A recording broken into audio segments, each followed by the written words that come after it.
Jim Jones parlait calmement dans un micro pendant que ses fidèles empoisonnaient leurs propres enfants.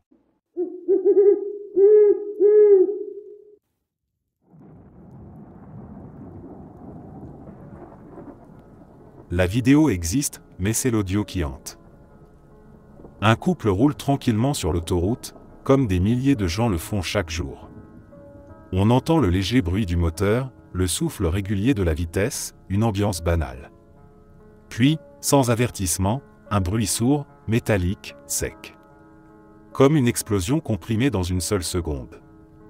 Une brique, mal fixée à l'arrière d'un camion, se détache, percute le bitume, puis bondit en l'air, parfaitement alignée avec le pare-brise. Elle transperce la vitre, sans ralentir, et atteint la passagère en pleine tête. Il y a un silence. Mais ce n'est pas un silence de calme. C'est ce moment suspendu, cette seconde irréelle où le cerveau refuse de comprendre ce qu'il vient de vivre. Et ensuite, la voix du conducteur. Son cri. Ce n'est pas juste un hurlement de peur ou de douleur. C'est une sorte de cri primitif, brut, le son d'une vie qui vient d'être fracturée au cœur, sans prévenir, sans logique. Il l'appelle. Encore et encore. Sa voix se brise, il hurle son nom, il supplie. Il ne comprend pas. Il dit non, comme si le mot avait le pouvoir d'inverser le temps, de remettre la brique sur le camion, de rendre le verre intact. Il crie à l'aide, il hurle pour que quelqu'un, n'importe qui, arrête ce moment, le sorte de cet enfer qui n'a duré que 2 secondes mais qui va le hanter pour toujours. Ce qui rend cet enregistrement presque insoutenable, c'est qu'il n'y a pas de montée dramatique, pas de musique, pas de menace visible. La mort surgit du banal, sans méchanceté, sans intention. Juste une négligence. Un objet mal attaché. Une simple brique. Et ce que l'on entend, ce n'est pas seulement le son d'une tragédie. C'est celui d'un monde qui bascule, brutalement, du quotidien à l'impensable. On entend le vide s'installer en temps réel dans la vie d'un homme. On entend ce que ça fait, quand tout ce qu'on connaît est réduit à une scène de cauchemar figée entre 2 battements de cœur.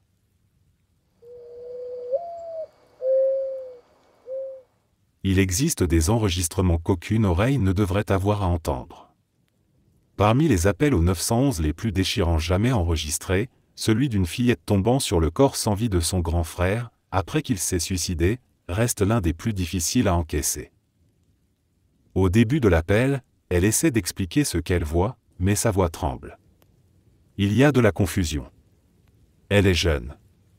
Elle n'a pas les mots. Elle appelle son frère, encore et encore, comme si le simple fait de dire son nom allait le réveiller. Puis elle panique. Elle comprend. La respiration devient erratique. Sa voix monte. Et soudain, elle hurle. Pas un cri de peur.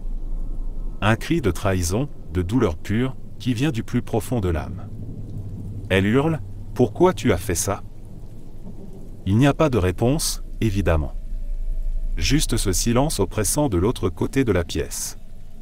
Ce moment suspendu où le monde vient de basculer. Et dans ce cri, on entend tout, l'amour, la peur, la colère, l'incompréhension. C'est une question sans réponse lancée dans un vide qui ne répondra jamais. Et c'est exactement ce qui la rend insupportable. Parce que cette petite fille ne crie pas pour les secours. Elle crie pour qu'il revienne. Pour qu'il entende. Pour qu'il explique. La personne au bout du fil, probablement une opératrice d'expérience, tente de la guider, mais que peut-on dire à une enfant qui vient de perdre son frère de la manière la plus brutale qui soit? Les instructions deviennent mécaniques, pendant que la réalité de ce qu'elle vit explose en direct à travers chaque mot, chaque souffle. On entend les pas, les sanglots, les bribes de phrases paniquées. Et toujours cette détresse, cette incompréhension qui revient comme un tambour de fond. Pourquoi tu as fait ça? Elle continue à le répéter. Comme si, quelque part, elle croyait qu'il allait répondre. Qu'il allait se lever. Qu'il n'était pas sérieux. Cet enregistrement n'est pas seulement difficile à écouter. Il est dévastateur. Parce qu'il expose une vérité brutale qu'on évite souvent, ceux qui se suicident ne laissent pas seulement un vide. Ils laissent des questions. Des cris. Des enfants effondrés sur le sol d'une chambre. Des proches qui n'ont pas eu le temps de dire adieu. Des survivants qui ne seront plus jamais les mêmes. Le son est presque insoutenable. Ce n'est pas simplement une femme qui appelle les secours, c'est une voix ravagée par la panique pure, le désespoir brut, une terreur animale qui sort des tripes. C'est le 911 call de Sandra Herold, dont le chimpanzé de compagnie, Travis, est en train de déchiqueter vivante sa meilleure amie, Charla Nash. Au début de l'appel, Sandra ne trouve pas ses mots. Elle hurle. Elle supplie. Sa respiration est hachée, hystérique. Elle ne dit pas « il l'attaque » ou « il la mord ». Elle dit « il mange son visage ». Pas une métaphore. Pas une exagération. C'est littéral. Elle essaie de tirer l'animal, de le frapper, de l'arrêter avec une pelle, puis avec un couteau de cuisine. Rien n'y fait. Travis, 90 kg de force sauvage élevé dans un cadre domestique, est hors de contrôle. Et pendant qu'il s'acharne sur Charla, Sandra est au bout du fil, vivant l'un des appels d'urgence les plus cauchemardesques jamais enregistrés. Ce qui rend cet enregistrement aussi marquant, ce n'est pas seulement la violence de l'attaque. C'est la collision frontale entre notre illusion de contrôle sur les animaux et la réalité de leur nature. Travis n'était pas un animal inconnu de la famille. Il avait été élevé comme un enfant. Il regardait la télé, ouvrait les portes, buvait du vin, s'habillait.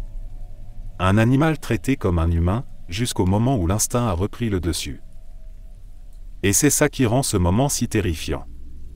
Ce n'est pas un monstre venu des bois, c'est un membre de la famille, une créature dont on croyait avoir dompté la sauvagerie, qui bascule en quelques secondes dans l'horreur la plus viscérale. Les cris de Sandra ne sont pas ceux d'une témoin distante. Ce sont ceux d'une personne qui regarde l'amitié, la confiance, la routine domestique se faire dévorer vivante. Littéralement. L'appel dure quelques minutes. Chaque seconde est une descente dans l'absurde et l'horreur. On entend l'incrédulité des opérateurs, l'incapacité de la victime à formuler des phrases cohérentes, et à travers tout ça, une image sonore de ce que c'est quand la réalité dépasse les pires cauchemars.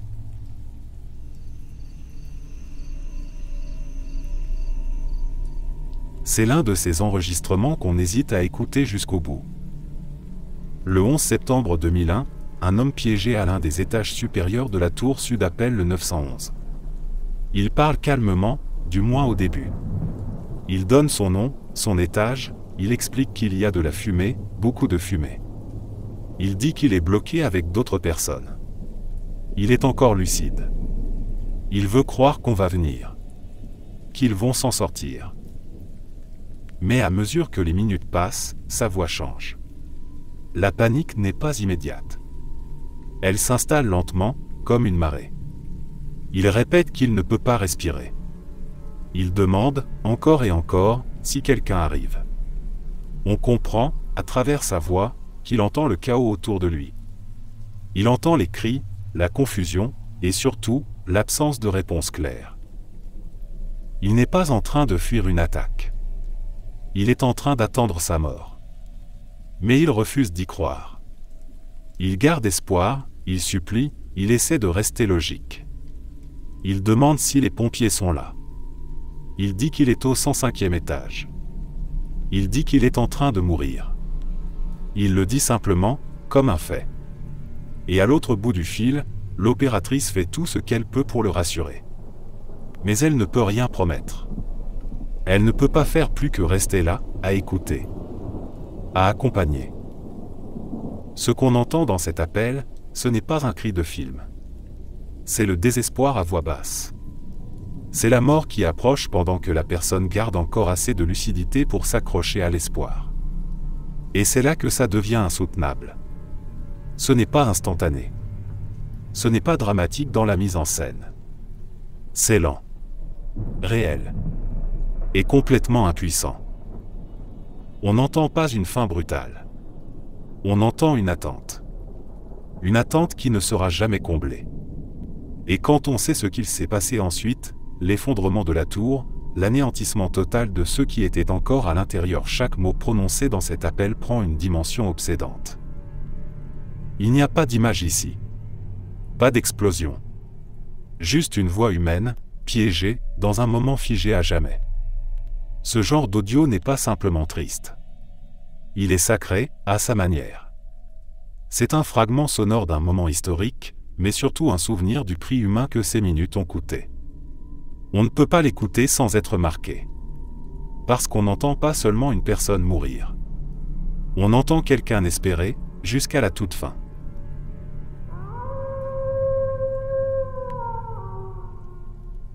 Ce ne sont pas des cris, pas des menaces, pas une scène de film.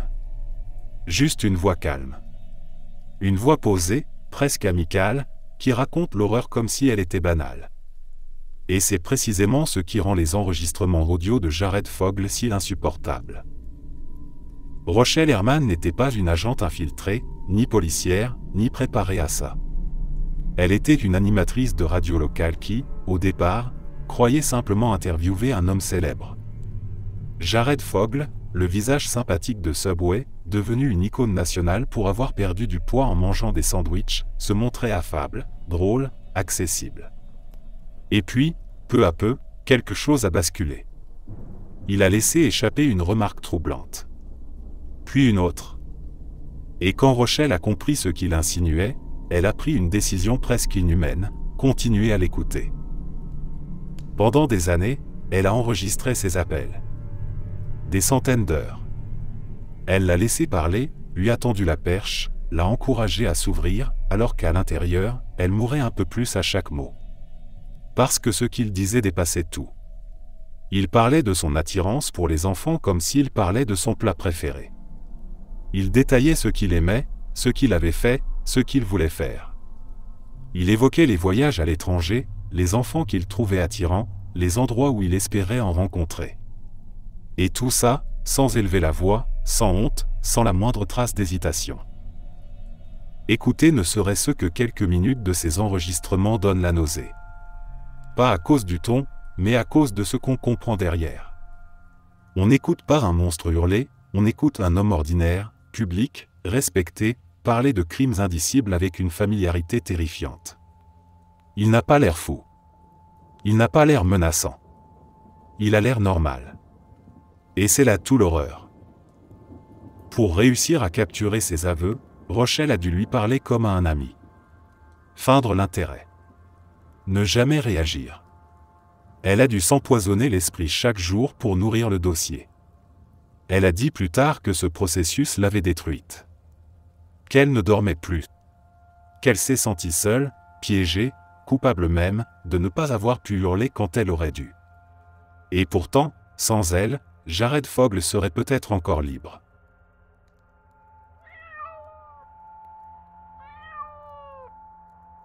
Il n'existe aucun cri hollywoodien, aucun effet sonore conçu pour le cinéma, qui puisse rivaliser avec la terreur réelle enregistrée dans les dernières minutes de Timothy Treadwell et de sa compagne, Amy Huguenard. Ce qu'il y a de plus dérangeant avec l'audio de leur attaque mortelle par un ours, ce n'est pas ce qu'on voit, parce que la vidéo est noire, le capuchon de la caméra était fermé, c'est ce qu'on entend. Et ce qu'on entend est presque trop brutal pour l'esprit humain. Timothy Treadwell, connu pour son obsession des grizzlies, passait ses étés dans le parc national de Katmai, en Alaska, vivant parmi les ours, les filmant, parlant avec eux, les croyant presque ses amis.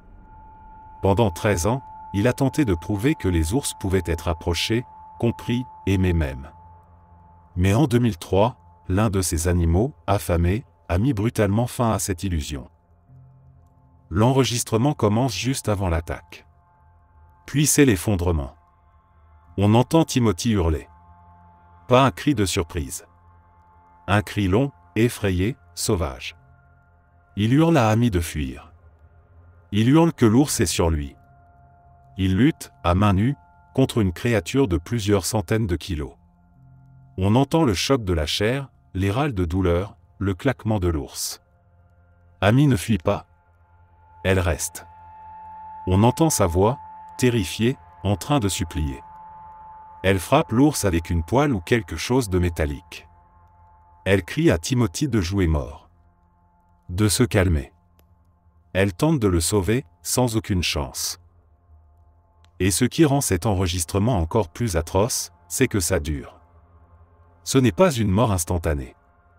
C'est une agonie. On entend l'ours revenir. On entend les derniers sons de Timothy. Puis le silence. Puis le tour d'Amy. Elle ne crie presque pas. Elle sait. Elle comprend ce qui vient. Et ensuite, le vide. Le son n'a jamais été rendu public dans son intégralité, et pour de bonnes raisons. Même les quelques personnes qui l'ont entendu, notamment Werner Herzog, qui en parle brièvement dans son documentaire Grizzly Man, affirment que ce n'est pas un audio que l'on devrait écouter. Herzog lui-même, après l'avoir entendu, conseille à la propriétaire de la bande de ne jamais la faire écouter à qui que ce soit. Il lui dit littéralement « Tu ne dois jamais écouter ça. Tu devrais le détruire. » Et c'est compréhensible. Parce qu'on n'y entend pas seulement une mort. On y entend une croyance qui s'effondre. La foi naïve qu'un homme avait dans la nature, qui se retourne contre lui de la façon la plus violente imaginable. On y entend aussi un amour, celui d'une femme qui refuse de partir, même face à la mort. On y entend la panique, le courage, la terreur, l'échec.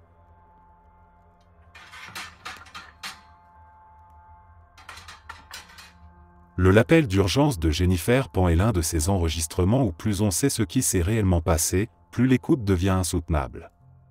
À première vue, c'est une jeune femme en état de choc qui appelle les secours. Elle parle rapidement, haletante, avec cette panique presque théâtrale dans la voix. Elle dit que ses parents ont été attaqués. Elle dit qu'elle est attachée. Elle supplie qu'on vienne vite. Et si on ne connaissait pas l'histoire, on croirait entendre la victime d'un cambriolage sanglant.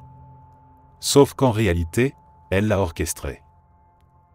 Jennifer Pan avait engagé 3 hommes pour tuer ses parents. Elle voulait une vie différente, une vie sans contrôle, sans attente, sans la rigueur d'une famille immigrante qui la surveillait de près. Elle avait menti sur ses études, sur sa carrière, sur à peu près tout. Quand ces mensonges ont commencé à s'effondrer, elle a planifié ce qu'elle pensait être une solution permanente. Mais quelque chose a mal tourné. Sa mère a été abattue sur place.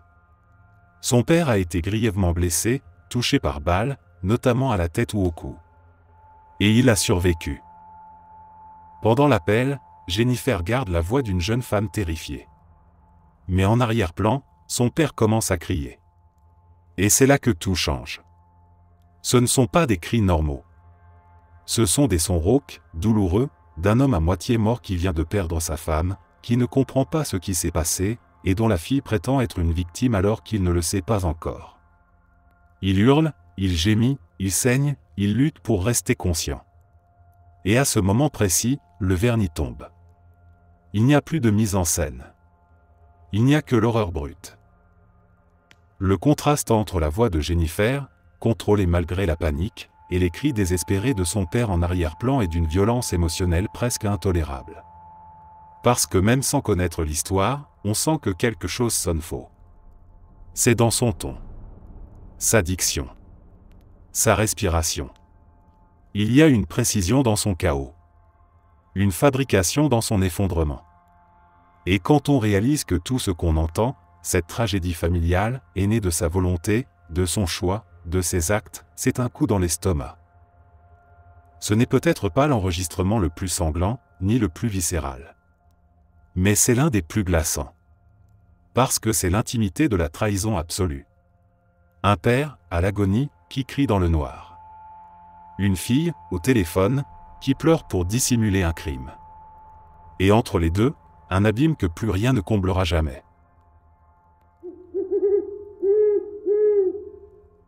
Il y a des vidéos qu'on regarde une seule fois et qui restent avec vous pour le reste de votre vie, non pas à cause de ce qu'on voit, mais à cause de ce qu'on entend. La vidéo de l'incendie dans une boîte de nuit, qu'il s'agisse du Kiss Night Club au Brésil ou de l'incendie du Station Night Club aux États-Unis, fait partie de ces archives sonores insupportables où l'enfer se déploie en temps réel. Ce ne sont pas des cris de films d'horreur. Ce sont des cris réels. Des cris de gens qui savent qu'ils ne vont pas s'en sortir. Au début, l'ambiance est classique, la musique joue, les gens dansent, rient, filment. Puis l'explosion. Une étincelle, une gerbe de feu au plafond, et d'un coup, tout bascule. Le feu prend si vite que personne n'a le temps de réfléchir. Ce n'est pas un lent déploiement de fumée. C'est un piège instantané. La caméra continue de tourner. Et ce qu'elle capture, surtout, ce sont les sons. Les cris. Pas un ou deux. Des dizaines, puis des centaines. Une cacophonie de voix qui passe de l'incompréhension à la terreur absolue. On entend des gens pleurer, crier le nom de leurs amis, supplier. On entend des corps pousser, se heurter aux murs, aux portes qui ne s'ouvrent pas. Des gens tombent, se piétinent sans le vouloir, tentent d'arracher les sorties. Et puis, au-dessus de tout, le son qui glace le sang, les cris de ceux qui comprennent qu'ils ne sortiront pas. Ce ne sont pas des cris normaux. Ce sont des sons bruts, qui n'ont plus rien d'humain, presque animaux. La peur totale, sans filtre. On entend les gémissements devenir plus faibles. Certains hurlaient d'émoi, d'autres juste des bruits de suffocation. Et à un moment, il n'y a plus que les hurlements étouffés par la fumée et la chaleur. La vidéo ne montre pas grand-chose après un certain point, à cause de la fumée, mais l'audio continue. Et il n'y a rien de plus insupportable. Ce qui rend cette scène particulièrement atroce, c'est qu'elle est née d'un enchaînement de négligences, mousse inflammable, porte de sortie mal indiquée, sécurité débordée ou absente. Et au milieu de tout ça, des gens ordinaires, jeunes, venus danser, qui se retrouvent pris au piège comme dans un cauchemar industriel. Quand on entend ces sons, on ne peut pas s'empêcher d'imaginer les derniers instants de ceux qu'on entend hurler. Ce n'est pas abstrait. Ce sont des voix réelles, qui ont existé, qui ont aimé, ri, vécu. Et qui, en l'espace de quelques minutes, ont été réduites à un cri qu'aucune issue ne pouvait apaiser. Ce n'est pas le genre d'audio qu'on écoute par curiosité. C'est un poids qu'on porte ensuite. Une réalité brutale sur ce que signifie mourir dans la panique, dans la foule, dans le feu. Et surtout, sur ce que signifie être oublié par les structures censées vous protéger. Il n'y a pas de musique dramatique. Pas de narration. Juste le son du désespoir pur, d'un groupe de gens qui savaient qu'il n'y avait plus d'issue, et qui ont crié jusqu'à ce que leur voix s'éteigne.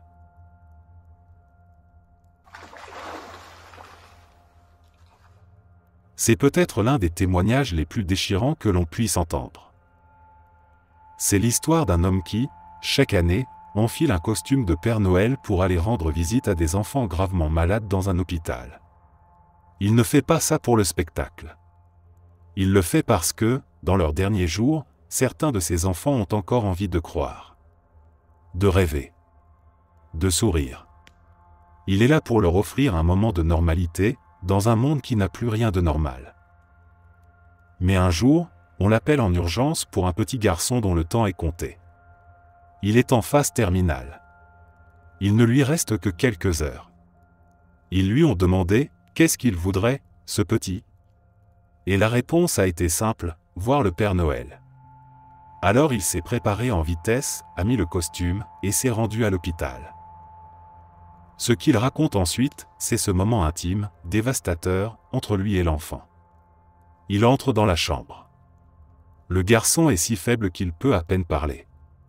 Mais ses yeux s'illuminent. Il lui demande s'il est vraiment le Père Noël. L'homme lui répond que oui. Il lui donne un jouet. Lui dit qu'il est fier de lui. Et le garçon, au lieu de pleurer, au lieu de parler de sa peur, lui demande si, là où il va, il pourra quand même fêter Noël. Et c'est là que la voix de l'acteur se brise. Il raconte qu'il a pris l'enfant dans ses bras. Il lui a dit que là-haut, bien sûr, Noël existe aussi. Que là-haut, il aura les plus beaux jouets, les plus beaux sapins. Il lui a murmuré que tout ira bien. Et pendant qu'il tenait ce petit corps fragile contre lui, il a senti le moment exact où l'enfant est parti. Silencieusement. Paisiblement. Dans ses bras. Il a quitté ce monde en croyant encore à Noël. Des années plus tard, quand cet acteur raconte cette histoire, il s'effondre en pleurs. Pas parce qu'il a vu la mort, mais parce qu'il a vu l'innocence pure face à elle. Il a vu un enfant plus inquiet de rater Noël que de mourir. Il a vu un esprit si jeune qu'il ne pouvait même pas concevoir l'horreur de ce qui arrivait. Et ça l'a marqué à vie. Ce témoignage n'est pas une scène de violence. Ce n'est pas un enregistrement atroce. Mais c'est peut-être pire, parce que c'est tendre. Silencieux. Profondément humain. Il expose une vérité cruelle, parfois, la mort ne vient pas avec fracas.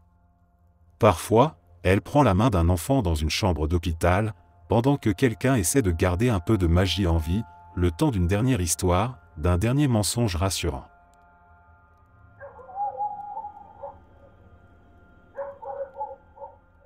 Deux personnes, allongées sous hypnose, racontant un souvenir qu'ils ne savent pas encore être un souvenir. Et pourtant, quand les détails émergent, quand la voix de Barney commence à trembler, on comprend immédiatement qu'on écoute quelque chose de très différent des récits d'ovnis habituels. Betty et Barney ont été parmi les premiers à affirmer avoir été enlevés par des extraterrestres. Leur histoire, survenue en 1961, a marqué un tournant dans la culture ufologique moderne.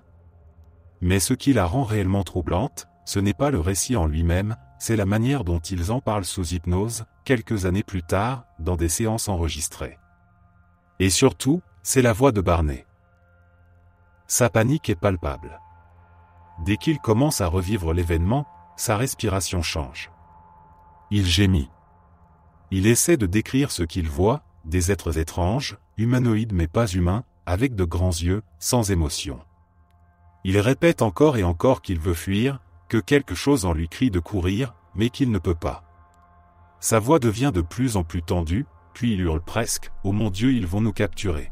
C'est là que ça bascule. Ce n'est plus juste un récit d'ovni. C'est une attaque de panique en direct.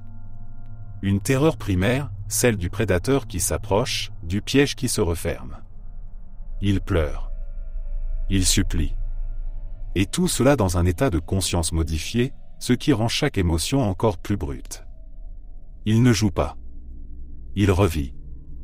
Et l'écoute est profondément dérangeante. Betty, de son côté, raconte aussi l'enlèvement, les tests, les procédures médicales étranges. Mais c'est la voix de Barney qui reste. Parce qu'elle casse l'image de l'histoire classique de science-fiction. Il n'essaie pas de convaincre. Il ne raconte pas un rêve. Il semble traverser un traumatisme, avec des émotions qui dépassent ce que l'on attendrait d'un simple rêve ou d'un fantasme. Il y a quelque chose d'authentiquement viscéral dans ces cris, quelque chose de trop réel pour être totalement ignoré, quelle que soit l'explication qu'on donne à leur récit. Et c'est précisément ce qui rend ces enregistrements si marquants. Ce n'est pas ce qu'ils racontent. C'est comment ils le ressentent. Ce n'est pas une histoire de soucoupe volante ou d'homme gris. C'est un homme noir dans l'Amérique des années 60, incapable de fuir ce qu'il croit être une menace absolue, avec sa femme à ses côtés, impuissante. C'est un mélange de peur cosmique et de terreur personnelle. Une expérience qui, réelle ou non, a laissé une empreinte émotionnelle indélébile. On peut débattre de l'origine de leurs souvenirs, des effets de l'hypnose, des influences culturelles. Mais ce qui est indiscutable, c'est ce qu'on ressent en écoutant. Pas un frisson de fiction. Une gêne profonde. Parce que dans les halètements de Barney, dans ses cris, dans sa voix étranglée, on entend quelque chose qui ne peut pas être entièrement fabriqué. On entend la peur. La vraie. Celle qui colle à la peau. Celle qui ne ment pas.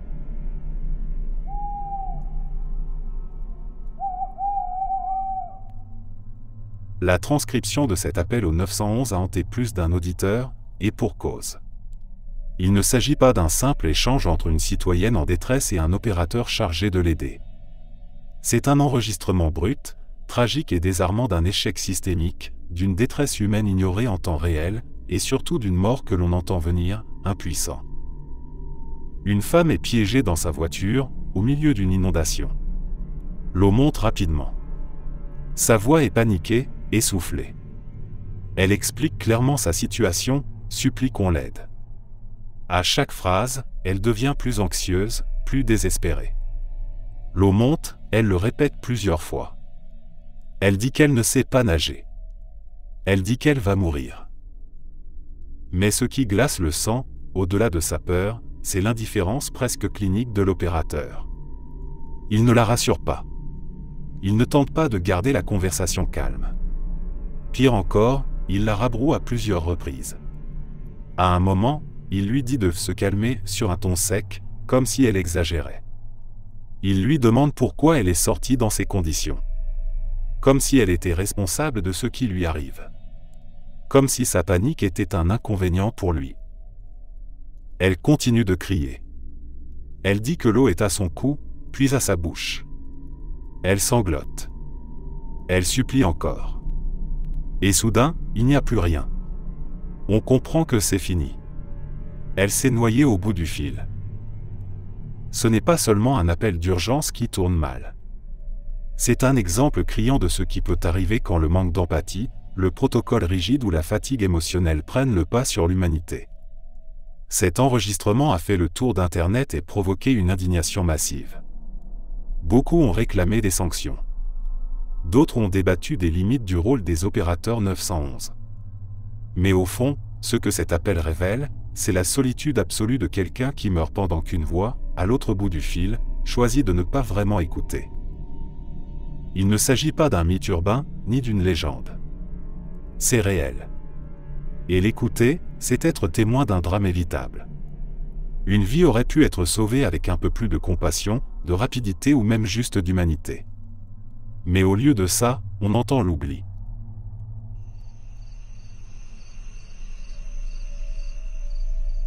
Le cas de Loretta Picard est l'un des exemples les plus poignants de la manière dont une série d'erreurs humaines, de dysfonctionnements logistiques et de mauvaises suppositions peuvent transformer une situation déjà dramatique en une tragédie irréversible.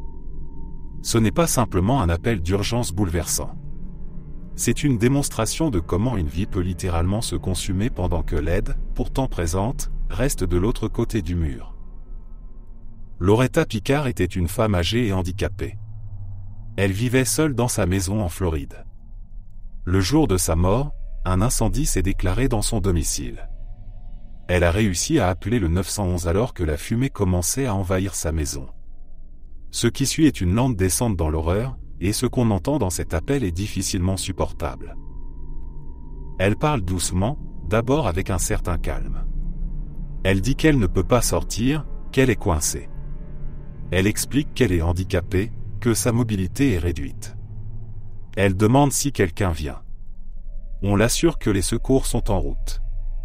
Ce qu'elle ne sait pas, et ce qu'on n'entend pas mais qu'on apprend plus tard, c'est que les pompiers sont déjà là, juste à l'extérieur. Ils sont sur les lieux. Mais ils ne sont pas en train de l'évacuer. Parce qu'ils pensent que la maison est vide. Une erreur de communication. Une mauvaise transmission de l'information. Peut-être une mauvaise lecture de la situation. Ce n'est pas un manque de volonté, mais c'est un manque de coordination. Et dans ce genre de situation, ce genre de détail fait la différence entre la vie et la mort. Pendant ce temps, Loretta continue de parler au téléphone. Sa voix se transforme. Elle devient rauque. L'air devient plus difficile à respirer. Elle commence à gémir. Elle tousse. Elle pleure. On entend les flammes au loin, le crépitement devient plus fort, plus insistant. Elle demande encore si quelqu'un va venir. Elle veut savoir combien de temps elle doit tenir. Elle commence à prier. À ce stade, elle n'essaie plus de fuir. Elle attend. Elle sait. Les pompiers ne sont pas entrés. Ils n'ont pas su qu'elle était encore à l'intérieur jusqu'à ce qu'il soit trop tard. Lorsqu'ils l'ont trouvée, elle était morte. Morte seule dans sa maison en feu, pendant que l'on pouvait entendre sa fin en direct, à travers ce maudit combiné téléphonique. Ce n'est pas juste une défaillance technique. C'est une leçon brutale sur l'importance de la communication dans les services d'urgence. Une erreur, une supposition, un mot oublié, et une personne vulnérable meurt alors que le secours est littéralement à quelques mètres. Écouter cet appel, c'est vivre l'agonie de quelqu'un qui sait qu'elle ne sortira pas vivante de cette maison, malgré toutes ses tentatives pour rester en contact avec ceux qui étaient censés la sauver. C'est une des expériences auditives les plus traumatisantes que l'on puisse vivre. Parce qu'elle est réelle. Parce qu'elle est lente. Parce qu'elle aurait pu être évitée. Loretta Picard ne devait pas mourir ce jour-là. Mais elle l'a fait.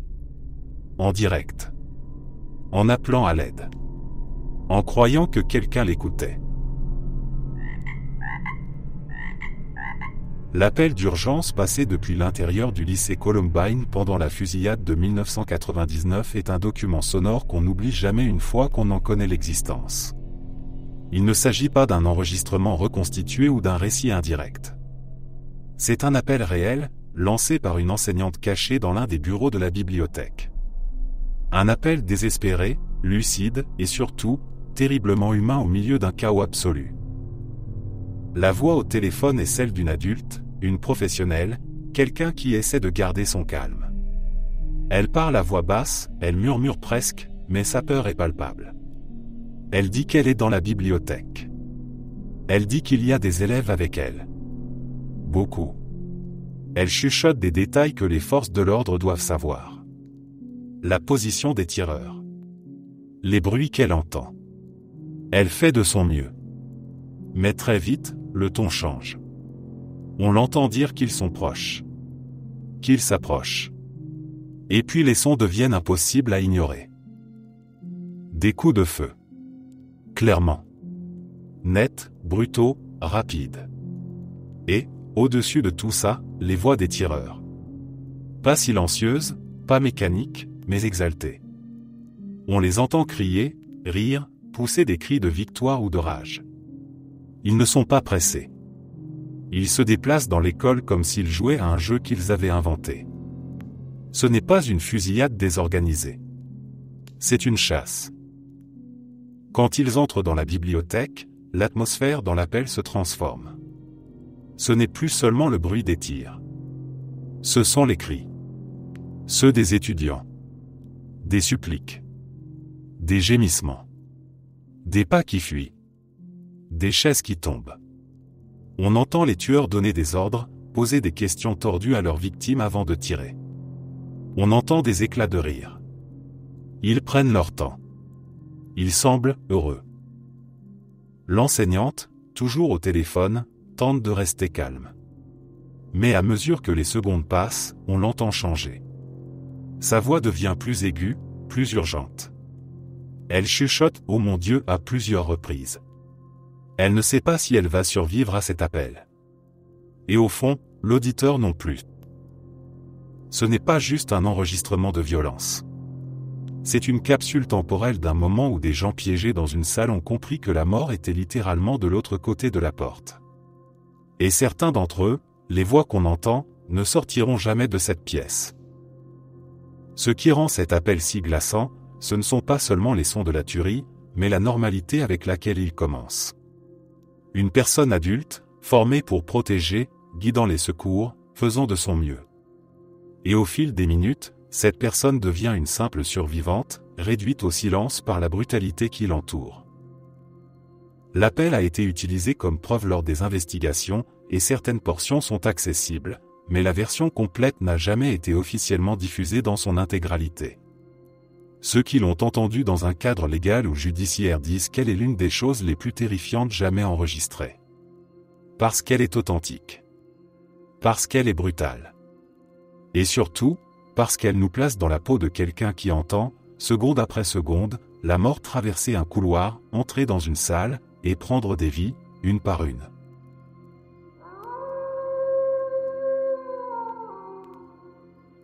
Parmi tous les enregistrements audio associés aux missions spatiales américaines, il y en a un qui n'est pas diffusé lors des documentaires triomphants ou des rétrospectives héroïques.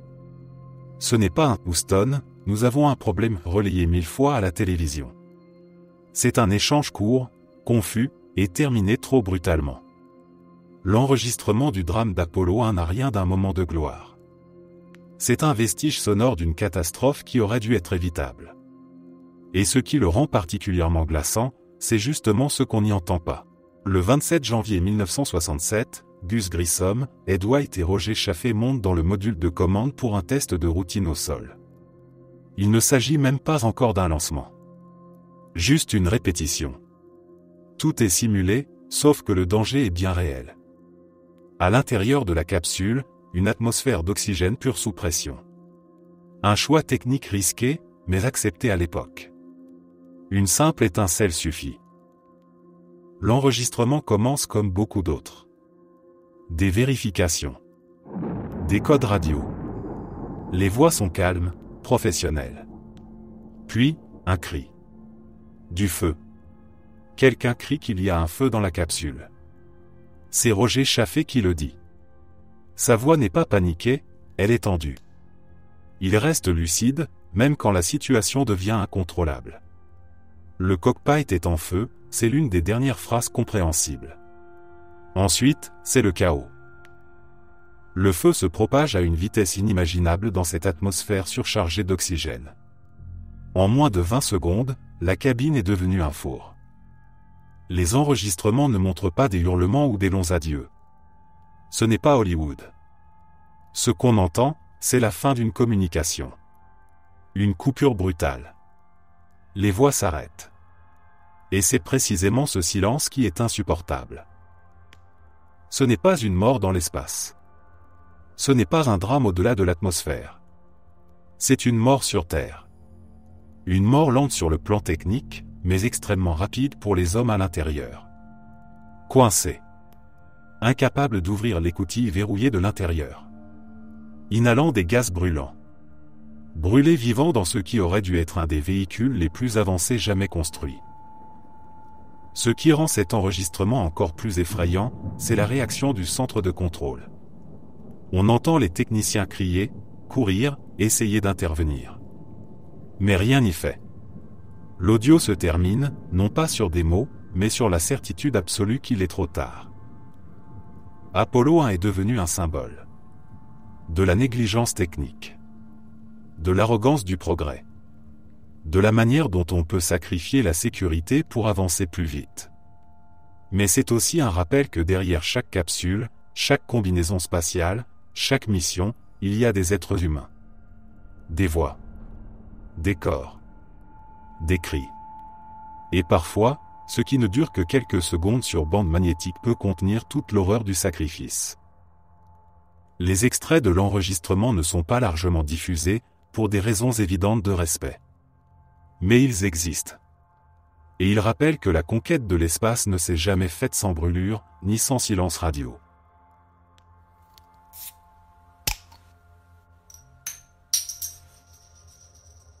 L'appel de Ruth Price est souvent cité dans les cercles de formation des opérateurs d'urgence comme l'un des exemples les plus déstabilisants de ce que signifie réellement répondre à un appel de détresse. Ce n'est pas un cas célèbre de true crime. Il n'a pas été adapté en documentaire. Il n'a pas fait la une. Et pourtant, c'est peut-être justement cette absence de médiatisation qui le rend encore plus brut, plus vrai. C'est la terreur pure d'une personne âgée, seule chez elle, confrontée à une intrusion imminente et dont les cris sont gravés à jamais sur bande. L'appel commence simplement. Une femme, Ruth Price, 70 ans, vit seule dans son appartement. Elle appelle le 911 parce qu'un inconnu rôde autour de chez elle. Il essaie d'entrer. Elle le dit d'un ton inquiet, mais encore relativement calme. Elle donne son adresse. Elle essaie de décrire ce qu'elle voit. Et surtout, elle demande de l'aide. Elle ne crie pas. Pas encore. On entend qu'elle essaie de garder le contrôle. Mais ensuite, tout bascule. On entend du bruit en arrière-plan. Le ton de sa voix change. Il y a une panique soudaine. Puis, sans prévenir, des cris. Des cris déchirants. Des hurlements de douleur, de terreur, de lutte. Elle hurle qu'il est là, qu'il est entré, qu'il l'attaque. La nature exacte de l'agression n'est pas claire dans l'enregistrement, mais on entend clairement qu'elle est frappée, ou poignardée. Elle crie « Oh mon Dieu » à plusieurs reprises, et ses mots deviennent de moins en moins distincts, comme si la douleur, ou la panique, ou les deux, l'empêchaient de parler. Puis l'appel se coupe.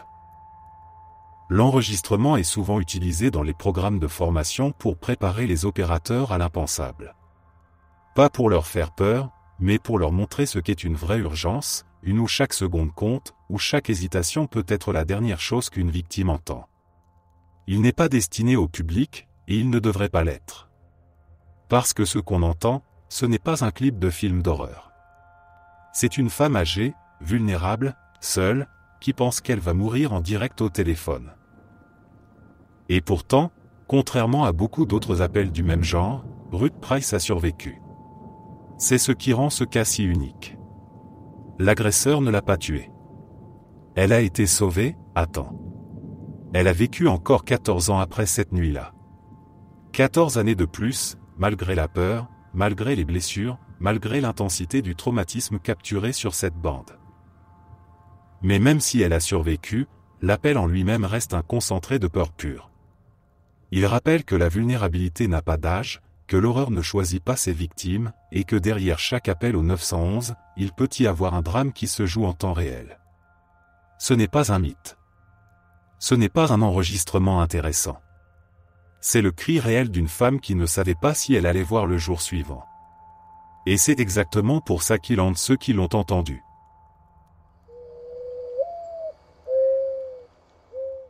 Ce récit-là est d'une intensité difficile à mettre en mots. Il ne s'agit pas d'un cri de terreur, ni d'un enregistrement de violence.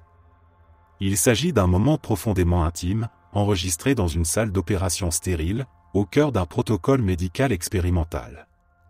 Et pourtant, ce qu'on entend là, dans la voix de cette femme, est peut-être plus bouleversant que bien des appels d'urgence, c'est le son d'une personne qui découvre ce que c'est que de se sentir vivante, pour la toute première fois. Cette patiente souffrait d'une dépression sévère, réfractaire, chronique.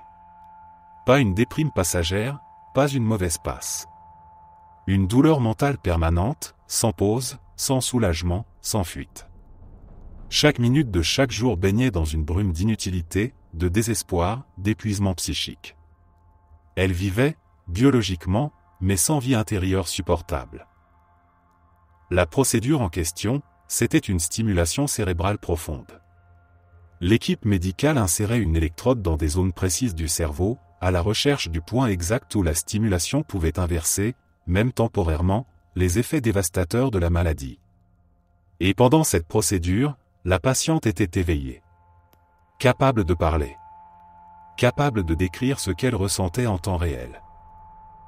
Ce qu'on entend dans cet enregistrement est d'abord méthodique. Le chirurgien parle doucement. Il teste une zone, demande comment elle se sent.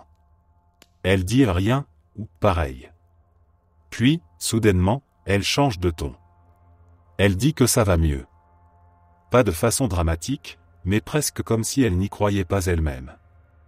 Elle dit, « Je ne sais pas ce qu'il se passe mais je me sens bien d'un coup. » Elle rit un peu, un rire fragile, comme quelqu'un qui n'a pas utilisé ce muscle depuis des années. Elle semble surprise, désorientée, soulagée. Elle est là, mais différente. Pour la première fois, elle expérimente l'absence de cette brume écrasante. Un calme. Une lumière, peut-être. Et puis, le chirurgien ajuste quelque chose. Elle se fige. Sa voix se brise. Elle dit, non pas là. Pas là, c'est le mauvais endroit. C'est horrible. Il la rassure doucement. Et il lui dit que ce n'est pas un nouveau point qu'il teste. Il a simplement éteint la stimulation. C'est ça, le moment qui vous frappe au ventre. Ce qu'elle ressent à cet instant, cette détresse brutale, ce retour violent à sa souffrance d'origine, n'est pas causé par un nouveau signal artificiel, mais par le simple fait de ne plus être soulagée. Ce qu'elle interprète comme une nouvelle douleur, c'est juste sa réalité par défaut. Ce gouffre intérieur. Ce vide. Ce poids. Ce moment d'enregistrement, aussi court soit-il, est presque trop intime pour être partagé. Et pourtant, il est crucial. Parce qu'il dit tout ce que les mots ne peuvent pas toujours traduire sur ce que signifie vivre avec une maladie mentale grave. Ce n'est pas seulement être triste. Ce n'est pas juste être fatigué. C'est vivre dans une agonie continue si profonde qu'on ne sait même plus qu'il y a autre chose. Jusqu'à ce qu'un fil électrique, plongé au millimètre près dans le bon endroit du cerveau, vous montre que ce n'est pas une fatalité.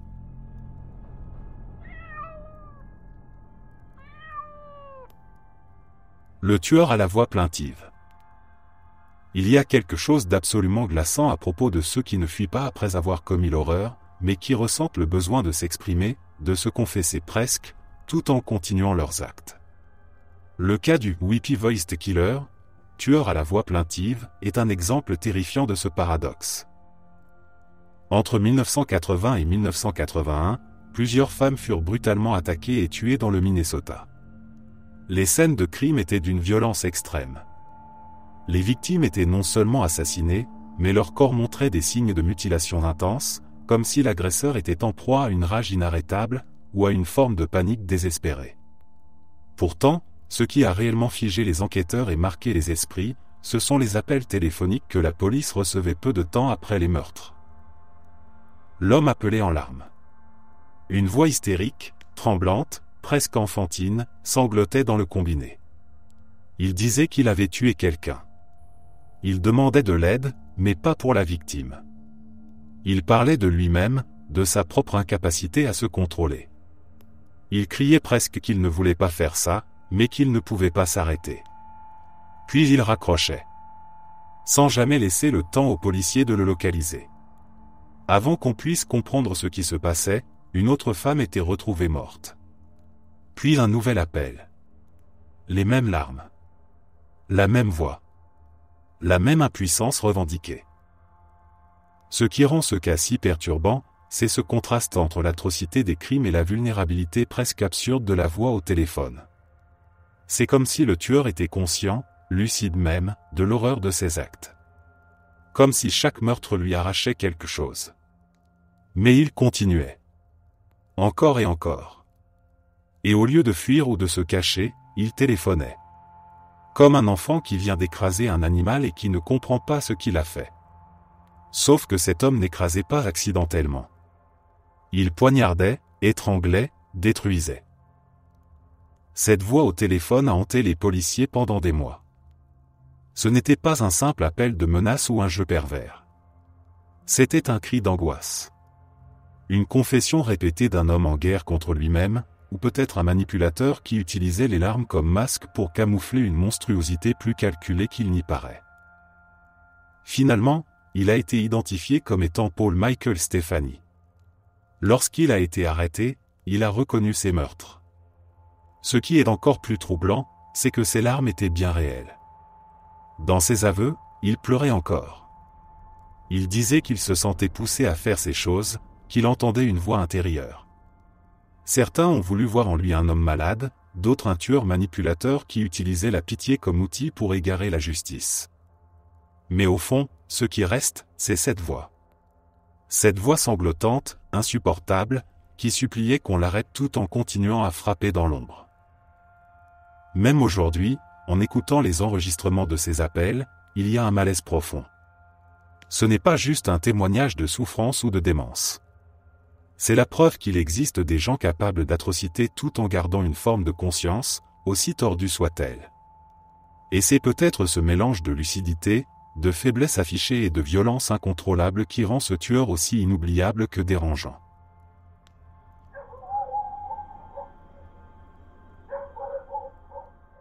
Il existe des images que l'on regarde une fois, et qui marquent à jamais. Des scènes si crues, si réelles, qu'elles percent au travers de notre blindage émotionnel. Pas parce qu'elles sont sanglantes en soi, mais parce qu'elles capturent ce moment rare et horrible où l'humanité s'effondre totalement. Le genre de moment où l'on se rend compte que la banalité peut cacher un monstre.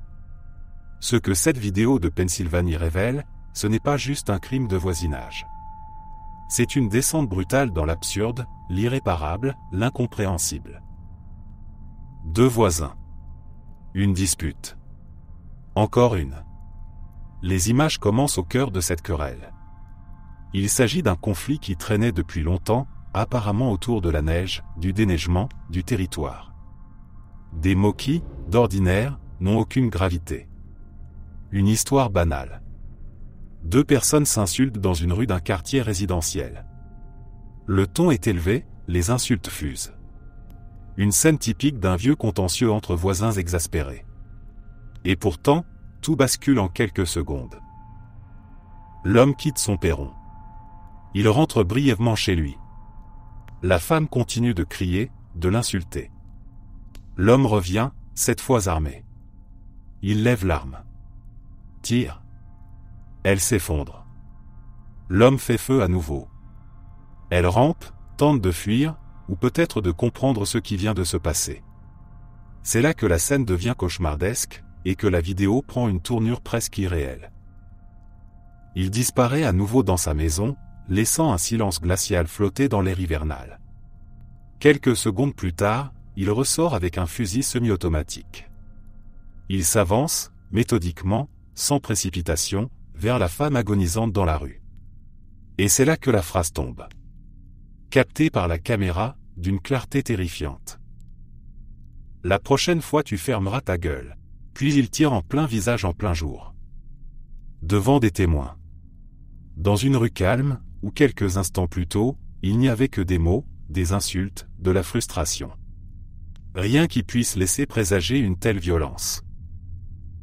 Ce moment, cette phrase, ce tir final, c'est ce qui transforme une vidéo de dispute de voisinage en un document d'horreur pure. Ce n'est pas une embuscade. Ce n'est pas une crise de panique. C'est une exécution. Lucide. Poussée par une rage entretenue, peut-être alimentée depuis des années, mais exécutée avec un calme implacable. Et tout ça, pour une guerre de territoire minuscule, une histoire de neige. Ce qui dérange profondément, c'est que cette violence n'a pas éclaté d'un coup. Elle a grandi dans la normalité. Elle s'est installée entre deux maisons. Elle s'est nourrie des regards, des remarques, des rancunes ordinaires.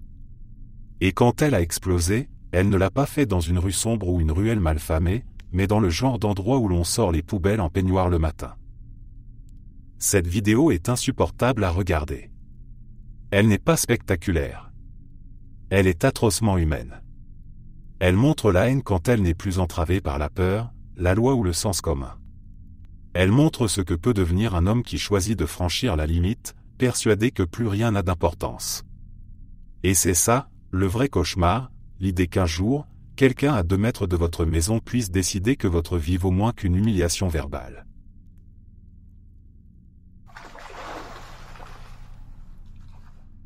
L'enregistrement audio de l'incendie massif dans cette ferme laitière du Texas fait partie de ces expériences que l'on entend une seule fois et qui s'impriment dans la mémoire comme une brûlure. Un entrepôt agricole. Un lieu censé représenter la production, la stabilité, une certaine banalité de l'agriculture industrielle moderne. Sauf que ce jour-là, ce lieu est devenu un abattoir à ciel fermé. Plus de 18 000 vaches entassées dans un même bâtiment. Pas sur des pâturages. Pas dispersées dans des champs. Non. Empilées dans un espace fermé, métallique, industriel, où leur seule fonction est de produire, d'être traite, d'être rentable. Et en quelques minutes, tout s'embrase. Ce n'est pas un feu lent, progressif. C'est une explosion. Un enfer qui se déclenche d'un coup. Une défaillance électrique, peut-être, un dysfonctionnement dans l'équipement de gestion des déchets, une étincelle dans une atmosphère saturée d'ammoniac et de gaz. Et d'un coup, le métal devient fournaise. Le toit s'effondre. Le plastique fond. L'air devient irrespirable. Et les cris commencent. L'audio de cette scène est presque insoutenable. Ce n'est pas un mugissement ou deux, pas quelques bêtes désorientées. C'est un rugissement collectif, une tempête de cris paniqués, déchirants, qui monte en intensité, en fréquence, comme si tout un mur de chair appelait à l'aide en même temps. Des milliers d'animaux, coincés, sans issue. Leurs corps se cognant les uns contre les autres, piégés dans un bâtiment sans plan d'évacuation, sans issue de secours. Parce que ces lieux ne sont pas construits pour préserver la vie. Ils sont construits pour l'exploiter au maximum. Et ce qui hante le plus dans cet enregistrement, ce n'est pas seulement la souffrance. C'est sa durée. Le fait que cela ne s'arrête pas tout de suite. Que les cris continuent, encore et encore, pendant ce qui semble être une éternité. Il n'y a pas d'intervention immédiate possible. Les pompiers ne peuvent pas entrer. Le bâtiment est trop instable. Il n'y a rien à faire, rien à sauver. Juste attendre que le feu consomme tout. Et pendant ce temps, la bande-son de cette agonie collective continue de tourner, crue, interminable. Il n'y a pas de plan de caméra dramatique. Pas de visuel choquant nécessaire. Le son suffit. Il nous met face à ce que l'agriculture industrielle moderne essaie constamment de cacher. La vie réduite à un stock. Des êtres sensibles traités comme des unités, des données dans un tableau de rendement. Et quand le système échoue, il échoue à une échelle qui dépasse l'imaginable. Ce ne sont pas quelques vaches mortes. Ce sont 18 000 vies étouffées, brûlées, asphyxiées, dans l'indifférence presque totale. Le plus grand massacre de bétail en une seule journée dans l'histoire américaine. Et pourtant, le cycle continue. L'usine sera reconstruite. Le système ne changera pas. Parce qu'on préfère oublier.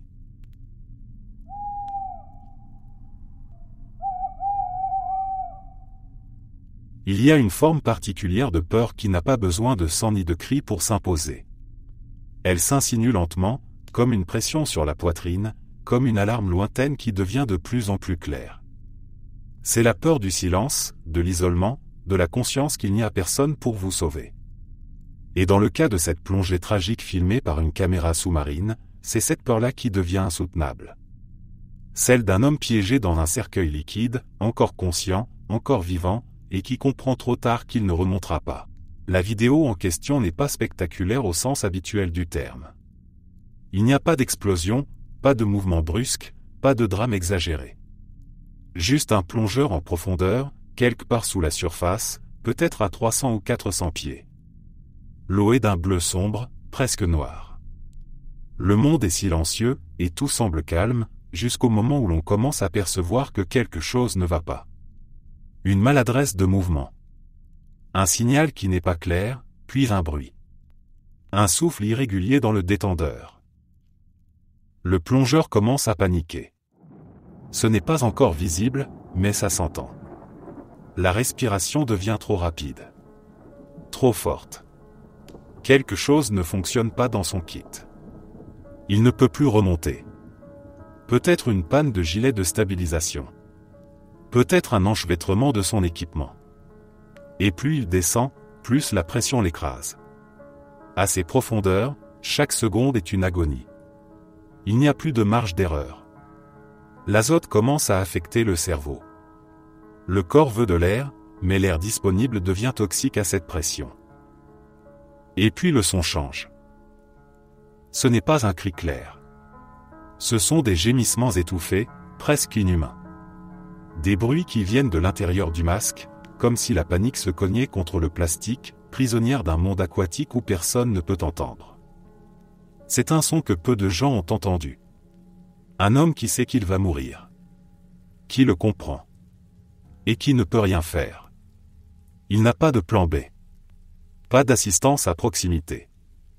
Il est seul dans une cage de pression, et l'eau autour de lui est immense, froide, indifférente.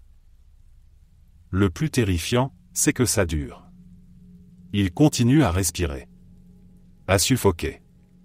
À essayer. Et pendant ce temps, sa caméra continue d'enregistrer. Les bulles montent, irrégulières. Il essaie peut-être de larguer du poids. Il essaie de gonfler son gilet. Il regarde autour.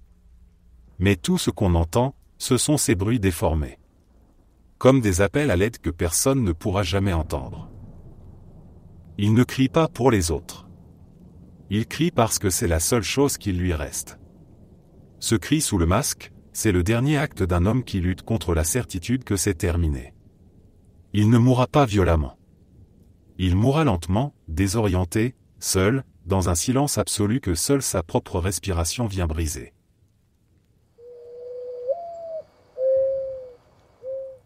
Il y a des monstres qui tuent et disparaissent. Des prédateurs de l'ombre, qui frappent une fois et laissent derrière eux une scène figée dans le temps, un traumatisme à reconstruire. Et puis il y a ceux qui ne se contentent pas de blesser physiquement. Ceux pour qui le véritable plaisir vient après, dans la persistance de la terreur, dans le pouvoir psychologique qu'ils peuvent continuer à exercer, même des années plus tard. Le Golden State Killer appartient à cette dernière catégorie. Et ce sont ces appels téléphoniques qui transforment ces crimes déjà atroces en une œuvre continue d'horreur pure. Joseph James de Angelo, ancien policier, père de famille, homme apparemment banal dans la vie publique, a mené pendant plus d'une décennie une double vie de violeur en série, de tueur, et surtout de harceleur psychologique méthodique. Il n'a pas seulement attaqué ses victimes dans la nuit. Il les a marquées au fer rouge. Il les a pénétrées dans leur intimité, leur a volé leur sentiment de sécurité, puis, bien après que les blessures physiques aient commencé à cicatriser, il est revenu. Pas physiquement. Mais par la voix. Par le téléphone. Par la ligne fixe, la plus banale, la plus domestique des connexions. Il appelait ses victimes. Parfois des mois après l'agression. Parfois des années. Il ne disait pas grand-chose. Parfois un simple souffle. Un grognement. Un mot. Parfois une phrase brève. Et dans un cas devenu tristement célèbre, une phrase enregistrée qui hante tous ceux qui l'entendent. « Je vais te tuer. Je vais te tuer. Je vais te tuer. » Répétée encore et encore. La voix est nasillarde, presque enfantine. Pas un cri, pas une menace théâtrale. Juste une phrase, froide, rythmée, murmurée dans un souffle irrégulier. Comme une comptine de mort, comme une pensée obsessionnelle devenue parole. Il ne cherchait pas à convaincre, ni à négocier. Il voulait rappeler. Réaffirmer. Laisser entendre qu'il était toujours là. Que malgré les portes verrouillées, malgré les alarmes, malgré le passage du temps, il pouvait revenir. Et ce qui rend ces appels si terrifiants, c'est leur gratuité. Il n'y avait rien à gagner. Pas de rançon. Pas d'information. C'était purement pour maintenir le lien. Un lien toxique, parasitaire, entre le bourreau et la victime. Il ne voulait pas être oublié. Et il ne voulait pas qu'elles oublient. Imaginez recevoir cet appel des années après avoir survécu à un viol brutal, ou après avoir perdu un être cher. Vous êtes en train de reprendre une vie normale. Vous avez changé de maison, de travail, peut-être même de nom. Et puis le téléphone sonne. Et cette voix revient. Pas pour vous attaquer, mais pour vous rappeler que vous ne serez jamais totalement libre. Que vous êtes toujours à lui, quelque part dans son esprit malade. Et qu'il pourrait être là. Juste derrière. À écouter. À attendre. Ces appels n'étaient pas fréquents. Ils étaient rares, choisis, placés avec soin. C'est justement ce qui les rendait si efficaces. C'était une stratégie de terreur lente. De contrôle à distance. Ce n'était pas seulement un tueur en série. C'était un esprit tordu obsédé par le pouvoir, par la domination, par l'humiliation prolongée. Et ce qui est encore plus glaçant, c'est qu'il a échappé à la justice pendant plus de 40 ans. Ces appels ont continué dans une impunité presque absolue. Il vivait une vie normale, dans un quartier tranquille, pendant que ses victimes, elles, devaient dormir avec une lampe allumée, un téléphone à portée de main, des cauchemars qui recommençaient chaque fois que la sonnerie retentissait. Le 23 mai 1999, en direct à la télévision, Owen Hart est mort en tombant de plus de 20 mètres, sous les projecteurs, devant des milliers de fans, et des millions d'autres derrière leurs écrans. Et pourtant, il n'existe presque aucune trace de ce moment. Aucune image, aucune rediffusion. Rien de visible. Juste un enregistrement sonore. Un simple fichier audio capté par hasard à la table des commentateurs espagnols. Et c'est largement suffisant. Il jouait un personnage comique ce soir-là. Un super-héros maladroit, suspendu à un câble, censé descendre du plafond et se ridiculiser pour faire rire le public. C'était du divertissement pur. De la parodie légère. Il s'appelait le Blue Blazer. Il avait fait des centaines de descentes avant. Mais cette fois, quelque chose ne va pas. L'accroche est mal réglée. Le système de déclenchement automatique se libère trop tôt. En une fraction de seconde, il tombe. Pas une chute ralentie. Pas un accident avec marge de sécurité. Une chute libre. Brutale. Finale. Et puis il y a ce bruit. Il n'est pas filmé. Mais il est là, enregistré. On entend le fond sonore de l'arène. Des voix, du mouvement, un bourdonnement diffus. Puis un son net. Un bruit sourd, tranchant. Un thump qui ne ressemble à rien d'autre. Ce n'est pas le bruit d'un catcheur qui atterrit sur le ring. Ce n'est pas le claquement contrôlé d'une cascade bien exécutée. C'est le corps d'un homme qui heurte violemment le rebord du ring ou peut-être une corde. Un impact désordonné. Il est déjà probablement mort sur le coup. Ce son, une fois entendu, ne quitte plus l'esprit. Il est lourd. Il est sale. Il est irréversible. Il contient en lui l'arrêt brutal d'une vie, le basculement de la fiction dans une réalité insupportable. Et il flotte dans le silence qui suit, alors que le public ne comprend pas encore. Alors que les caméras se détournent. Alors que la panique monte, d'abord discrète, puis totale.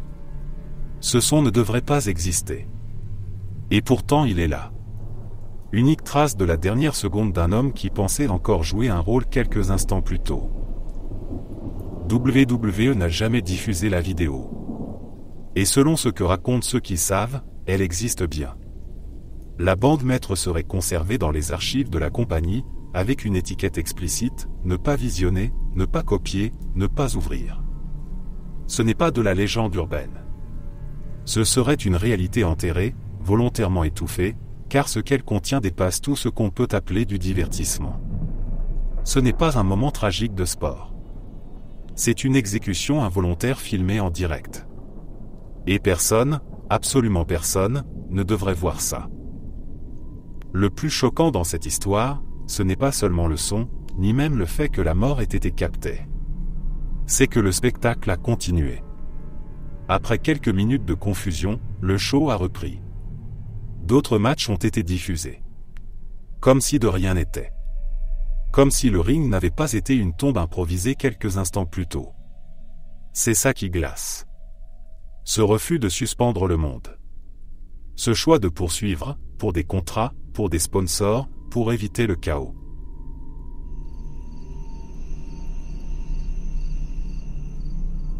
Il y a certains enregistrements dont on parle à voix basse, comme s'ils avaient un poids, une densité particulière. Pas parce qu'ils sont introuvables ou entourés de mystères, mais parce que leur contenu est si profondément inhumain qu'il dépasse l'entendement. L'audio enregistré par les Toolbox Killers pendant le supplice de Shirley Lynette Ledford est de cela. Il n'a jamais été diffusé au public. Il ne circule pas en ligne. Aucun leak, aucune copie clandestine. Pourtant, il est réel. Il existe. Et ceux qui l'ont entendu, dans un cadre judiciaire ou professionnel, disent qu'ils ne s'en sont jamais remis. Lawrence B. Tucker et Roy Norris ont kidnappé Shirley la nuit d'Halloween 1979. Elle avait 16 ans. Ils l'ont attirée dans leur van, un véhicule qu'ils avaient modifié pour être un piège à victimes. À l'intérieur, ils l'ont violée, battue, torturée. Et tout au long de cette horreur, ils ont enregistré. Pas pour obtenir une rançon. Pas pour transmettre un message. Mais parce qu'ils en tiraient du plaisir. Parce que pour eux, c'était une forme de trophée. Une manière de revivre ce moment encore et encore. La bande dure environ 17 minutes. On n'en trouve que la transcription, utilisée lors du procès. Même cette transcription est difficile à lire. C'est l'un des documents judiciaires les plus éprouvants jamais rendus publics. Shirley hurle. Elle supplie. Elle dit qu'elle ne veut pas mourir. Elle pleure. Elle appelle sa mère. Chaque mot est une tentative désespérée de rester humaine face à des hommes qui ne voient en elle qu'un objet à briser. Ce qui rend cette bande insoutenable, ce ne sont pas seulement les cris, mais les rires. On entend B. Tucker rire. On l'entend imiter ses cris. Il se moque d'elle. Il l'insulte. Il commente sa douleur comme s'il regardait un film, comme si sa souffrance était un divertissement. Des agents du FBI, des policiers, des juges, des jurés ont été exposés à cette bande. Plusieurs ont quitté la pièce. Certains ont pleuré. D'autres ont dit qu'ils auraient préféré ne jamais savoir ce qu'elle contenait. Ce n'est pas une exagération dramatique. C'est une réaction viscérale à une manifestation du mal pur. ce qu'il y a sur cette bande dépasse la violence physique. C'est une destruction totale de l'être. Ce qui glace encore davantage, c'est de savoir que cette bande, bien qu'inaccessible au public, fait partie d'un dossier judiciaire officiel. Elle est conservée, archivée, protégée. Et elle continue d'exister. Pas comme une rumeur ou une légende, mais comme un fait. Un rappel froid que des êtres humains peuvent être capables de ça, et qu'une adolescente a vécu ces derniers instants piégée entre 4 murs métalliques, entourés de rire. Ce n'est pas un simple cas de true crime. Ce n'est pas un enregistrement maudit. C'est la trace réelle d'une cruauté inimaginable, gravée sur bande audio, que même le silence ne peut effacer.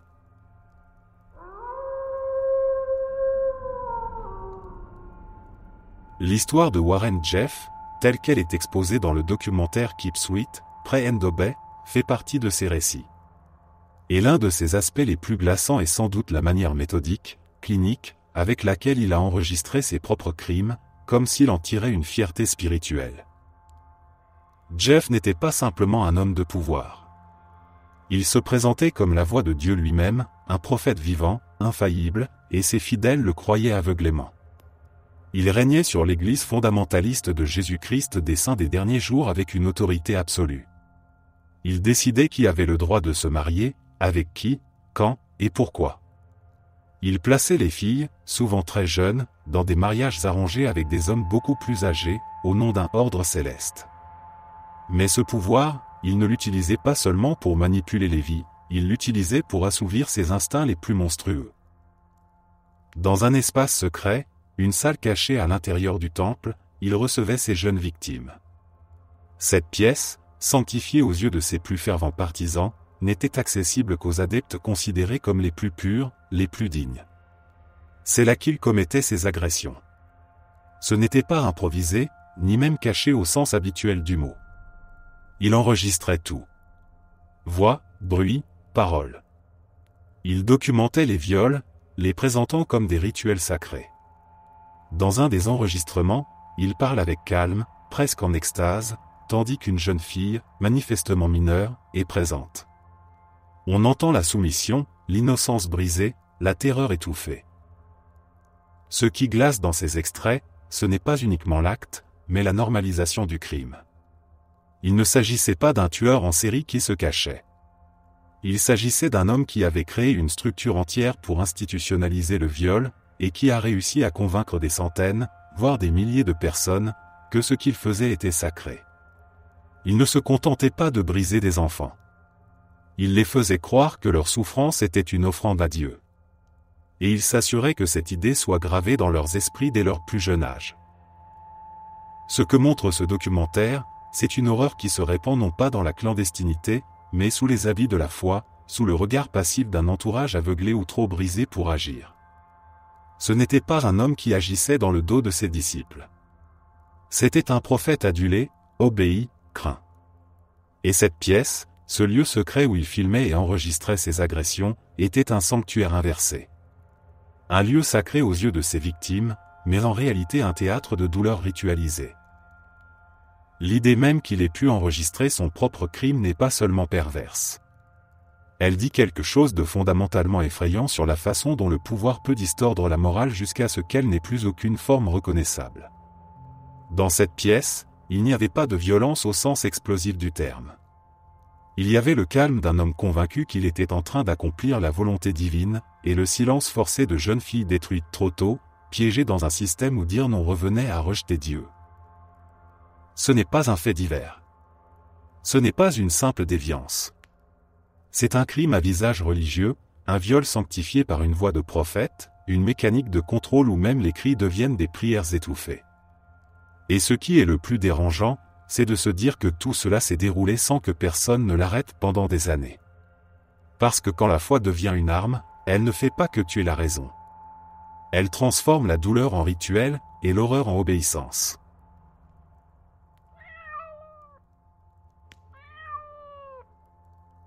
Jim Jones parlait calmement dans un micro pendant que ses fidèles empoisonnaient leurs propres enfants. Il y a quelque chose d'insupportablement glaçant dans les enregistrements audio de la tragédie de Jonestown. Ce n'est pas seulement ce qui est dit, mais la manière dont c'est dit.